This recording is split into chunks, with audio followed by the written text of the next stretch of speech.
Hello everyone, welcome to my channel. My name is Sarthak and कल मैंने कोई video नहीं डाला था।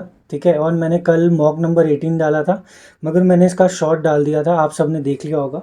ठीक है, तो आज मैंने मॉक नंबर 19 दिया था एंड कल मैंने मॉक नंबर 18 दिया था। ठीक है, तो चलिए बात करते हैं कि ये कैसा गया एंड कैसे कैसे मैंने इसको अटैम्प्ट किया था। ठीक है, तो अगर मैं बात करूँ मॉक नंबर 18 की, आप देख सकते हैं स्कोर एंड परसेंटाइल। ठीक है, इंग्लिश में 18 करेक्ट थे, 3 गलत। क्वांट में 14 करेक्ट थे, 3 गलत। क्वांट कल बहुत ही गंदा गया था। ठीक है, एंड रीजनिंग 23। ठीक है, तो चलिए देखते हैं कि कैसे कैसे क्या क्या करा था मैंने। सबसे पहले आप सबको पता होगा मैं मिसलेनियस क्वेश्चन करता हूँ। ठीक है, उसके बाद और मिसलेनियस जो होते हैं उनको करता हूँ, जैसे कि क्लोज टेस्ट हो गया, रीअरेंजमेंट हो गया, फिर इम्प्रूवमेंट वाले कुछ सेंटेंसेस हो गए। ठीक है, उसके बाद सबसे लास्ट में मैं आता हूँ आरसी के ऊपर। ठीक है, तो ये था आरसी, बहुत बड़ा था, मगर जितने आते थे क्वेश्चन उतने कर दिए।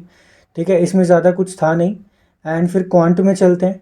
क्वांट मेरा स्टार्टिंग में तो सही गया, बट जैसे मैं डीआई पे आया, तो ये वाला डीआई था, ये वाला, ये क्वेश्चन समझ तो आया बट मेरे से सॉल्व नहीं हुआ। ठीक है, ये लाइन लिखी हुई थी ना, इसको मैं सही से सॉल्व नहीं कर पाया। तो इसको मैंने बहुत सोचा मगर ये सॉल्व नहीं हो पाया। ठीक है, मैं सोचता रहा कि इसको कैसे करूं, कैसे इसको इजी तरीके से किया जा सकता है, बट वो इजी तरीके से खोजने के लिए ही वो सॉल्व नहीं हुआ। ठीक है, अगर मैं इसको करता तो ये हो जाता, बट वो एक जो चीज़ इन्होंने लिखी हुई थी ना, 10% भी दे रखा था, 20% भी दे रखा था, इसको बहुत सॉल्व करना पड़ रहा था। ठीक है, तो ये नहीं हुआ। और फिर ये के क्वेश्चन, ये इतना इजी क्वेश्चन था, बट स्टार्टिंग में ये वाला क्वेश्चन आया, इस पे टाइम दिया, इसमें थोड़ा फंबल हुआ, नहीं हुआ क्वेश्चन, तो लगा कि ये क्वेश्चन भी वैसे ही होगा, मगर ये बहुत इजी क्वेश्चन था। ठीक है, यहाँ पर लिटरेट पर्सन दे रखे हैं, फीमेल्स दे रखी हैं, इलिटरेट का और मेल्स का क्या दे रखा है, रेशियो। ठीक है, तो मुझे समझ ही नहीं आया मैं इसको सॉल्व कैसे करूँ, जबकि ये इतना इजी था। लिटरेट दे रखा है, इनके रेशियो दे रखे हैं, इन दोनों को लिया, लिटरेट और इलिटरेट को, इन दोनों को जोड़ा, फीमेल्स और मेल्स को जोड़ा, इनको एक्स में ले लिया और आराम से इनकी वैल्यूज़ कैलकुलेट कर ली। ठीक है, फिर तो क्वेश्चन होना ही था।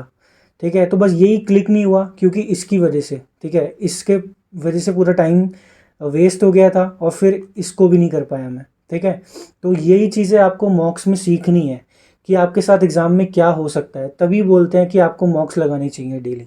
ठीक है, डेली नहीं तो अल्टरनेट डे पे लगाओ। ठीक है, फिर चलते हैं रीजनिंग पे। आप देख सकते हैं ये क्वेश्चन लेंदी सा लग रहा है। ठीक है, मगर 3 ही हो पाए मेरे से इसके क्वेश्चन, क्योंकि टाइम ख़त्म हो गया, सबसे लास्ट में करा था मैंने इसको, क्योंकि ये स्टार्टिंग के लिए बहुत बड़ा पजल था। फिर नेक्स्ट मैंने ये वाला करा था, फ्लैट वाला, छोटा सा था, इजी था, हो गया था। ठीक है, फिर मैंने सिलॉजिज्म करा था, उसके बाद ये वाला क्वेश्चन करा था सर्कुलर वाला, देन उसके बाद ये इनक्वालिटी करा एंड लास्ट में एक पजल था मंडे संडे वाला, तो ये वाला कर दिया था। ठीक है, तो इसमें मुझे बस जो चीज़ लगी वो थी क्वांट की डीआई। ठीक है, मैंने गाइडली की भी डीआई करी है, वो भी मेरे को बहुत नॉर्मल लगी, मगर जो मैंने ये जो मॉक दिए हैं 18 और ये 19, इनके जो डीआई थे वो एज़ कंपेयर टू गाइडली हल्के से मॉडरेट थे। ठीक है, ये इसमें एक था कैलकुलेटिव और इसमें जो था, ये जो मैंने आपको भी दिखाया थोड़ी देर पहले, अच्छा डीआई था।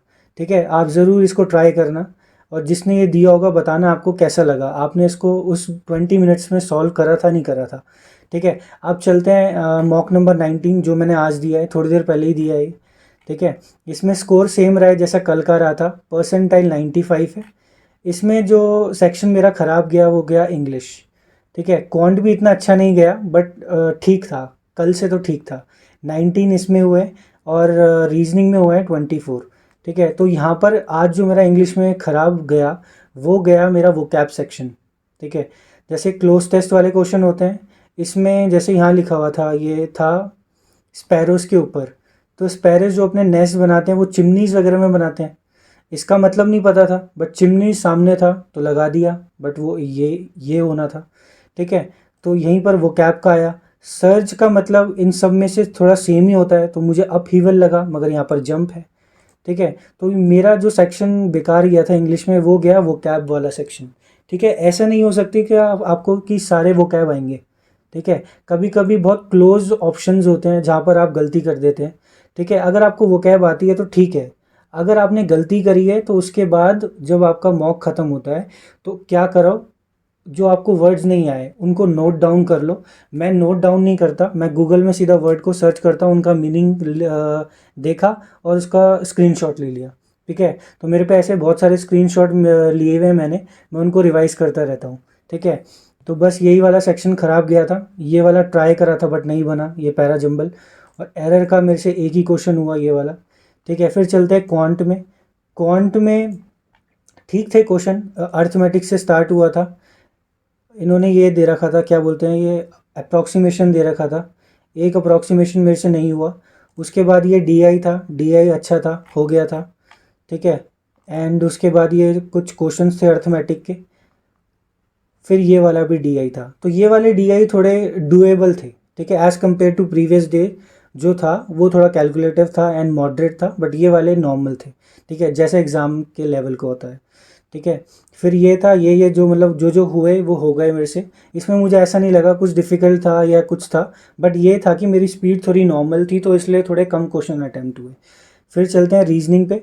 रीजनिंग में आप देखो ज़रा, ये पहला, अगर आप इसको करने बैठते हो, अगर ये नहीं बनता पहली बार में तो आपका टाइम वेस्ट होता। तो सबसे पहले मैंने इसको किया ही नहीं। ठीक है, सबसे पहले तो आप जब देखते हो क्वेश्चन को तो सबसे पहले उसकी लेंथ देखते हो। ठीक है, तो उसको लेंथ देखते ही मैंने काट दिया था। ठीक है, उसके बाद चलते हैं ये वाला, ये 7 फ्रेंड्स थे, रो में बैठे हुए थे, इजी था, हो गया था। उसके बाद ब्लड रिलेशन में सबसे लास्ट में करता हूँ तो मैंने इसको स्किप करा। उसके बाद फिर ये एक पज़ल आया तो मैंने इसको सॉल्व करा। फिर उसके बाद नेक्स्ट ये कोडिंग वाला करा था मैंने। ठीक है, फिर उसके बाद ये फ्लैट वाला आया था, तो ये वाला मुझे ईजी लगता है, मतलब डुएबल लगता है, तो मैं कर देता हूँ उसको। भले ही इसकी लेंथ थी मगर मैं इसमें थोड़ा मतलब प्रैक्टिस ज़्यादा की हुई है तो ये थोड़ा डुएबल लगता है। फिर आते हैं लास्ट में, एक और पज़ल था, ये जो ईयर्स वाला पज़ल होता है, ईयर्स और एजेस, तो ये मैंने करा था। ठीक है, तो और ये जैसे ही ख़त्म करा था मेरे आई थिंक 10-12 सेकेंड बचे हुए थे, तो फिर मैं ये वाला क्वेश्चन ट्राई कर रहा था, बट ये हुआ नहीं। ठीक है, तो बस यही था इस वीडियो में, आपके साथ mock number 18 and mock number 19 के स्कोर को शेयर करना था। ठीक है, क्योंकि मैं डेली जो मॉक देता हूँ उसको आपके साथ शेयर करता हूँ। ठीक है, तो आप लोग भी ज़रूर बताना, अगर किसी ने स्मार्ट कीड़ा का mock number 18 and mock number 19 दिया हो तो प्लीज़ अपना शेयर करना अपने स्कोर्स कमेंट कॉलम में, एंड बताना कि आपको ये जो डीआई थे वो कैसे लगे, खासकर से ये 18 वाले का जो डीआई था ना, तो ये वाला ज़रूर बताना।